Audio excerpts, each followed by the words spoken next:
പ്രിയമുള്ളവരെ, നമുക്ക് ഇന്നത്തെ സുവിശേഷ വചനവും അനുദിന വിശുദ്ധരെയും കുറിച്ച് അറിയാം. ഇന്നത്തെ സുവിശേഷം വിശുദ്ധ ലൂക്ക എഴുതിയ സുവിശേഷം 24 അധ്യായം 36 മുതൽ 48 വരെ വാക്യങ്ങൾ. യേശു ശിഷ്യഗണത്തിന് പ്രത്യക്ഷനാകുന്നു.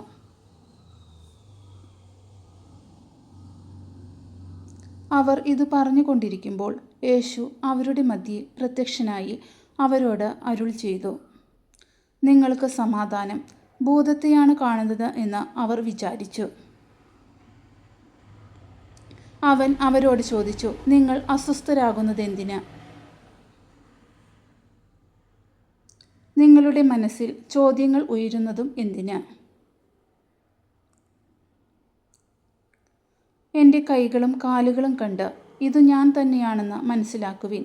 എന്നെ സ്പർശിച്ചു നോക്കുവിൻ. എനിക്കുള്ളതുപോലെ മാംസവും അസ്ഥിയും ഭൂതത്തിന് ഇല്ലല്ലോ.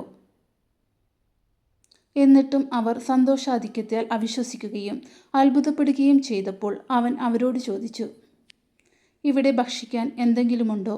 ഒരു കഷ്ണം വറുത്ത മീൻ അവർ അവന് കൊടുത്തു. അവൻ അതെടുത്ത് അവരുടെ മുമ്പിൽ വെച്ച് ഭക്ഷിച്ചു. അവൻ അവരോട് പറഞ്ഞു, മോശയുടെ നിയമത്തിലും പ്രവാചകന്മാരിലും സങ്കീർത്തനങ്ങളിലും എന്നെക്കുറിച്ച് എഴുതപ്പെട്ടിരിക്കുന്നതെല്ലാം പൂർത്തിയാക്കേണ്ടിയിരിക്കുന്നു എന്ന് ഞാൻ നിങ്ങളോട് കൂടെ ആയിരുന്നപ്പോൾ പറഞ്ഞിട്ടുണ്ടല്ലോ. വിശുദ്ധ ലിഖിതങ്ങൾ ഗ്രഹിക്കാൻ തക്കവിധം അവരുടെ മനസ്സ് അവൻ തുറന്നു. അവൻ പറഞ്ഞു, ഇങ്ങനെ എഴുതപ്പെട്ടിരിക്കുന്നു, ക്രിസ്തു സഹിക്കുകയും 3-ാം ദിവസം മരിച്ചവരിൽ നിന്ന് ഉയർത്തെഴുന്നേൽക്കുകയും ചെയ്യണം. പാപമോചനത്തിനുള്ള അനുതാപം അവൻ്റെ നാമത്തിൽ ജെറുസലേമിൽ ആരംഭിച്ച് എല്ലാ ജനതകളോടും പ്രഘോഷിക്കേണ്ടിയിരിക്കുന്നു. നിങ്ങൾ ഇവയ്ക്ക് സാക്ഷികളാണ്. അനുദിന വിശുദ്ധർ. ഇന്നത്തെ വിശുദ്ധ വാൾത്രോസ്. വിശുദ്ധ വാൾത്രോദ് 7-ാം നൂറ്റാണ്ടിൽ ബെൽജിയയിൽ ജീവിച്ചിരുന്ന ഒരു മഹത്തരമായ വിശുദ്ധയാണ്. അവൾ ഒരു രാജകീയ കുടുംബത്തിൽ ജനിച്ചെങ്കിലും ദൈവസ്നേഹവും ആത്മീയ ജീവിതവുമാണ് അവളുടെ ജീവിതത്തിൻ്റെ മുഖ്യ ലക്ഷ്യമായിരുന്നത്. അവരുടെ കുടുംബം മുഴുവനും ദൈവഭക്തിയാൽ നിറഞ്ഞിരുന്നു. വിശുദ്ധ വാൾത്രോദ് തൻ്റെ സമ്പത്തും സൗകര്യങ്ങളും ഉപേക്ഷിച്ച് ലളിതമായ സന്യാസ ജീവിതം തിരഞ്ഞെടുത്തു. അവൾ മോൺസ് എന്ന സ്ഥലത്ത് ഒരു മഠം സ്ഥാപിച്ചു.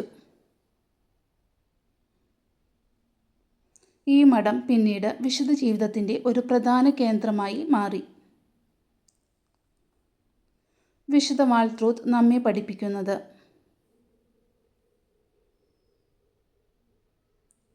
കുടുംബജീവിതത്തിലും വിശുദ്ധത നേടാൻ കഴിയും.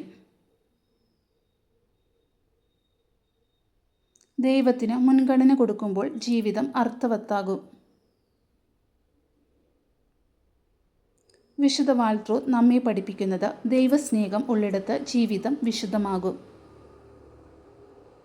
വിശുദ്ധ വാൾത്രോദ് ഞങ്ങൾക്ക് വേണ്ടി പ്രാർത്ഥിക്കണമേ.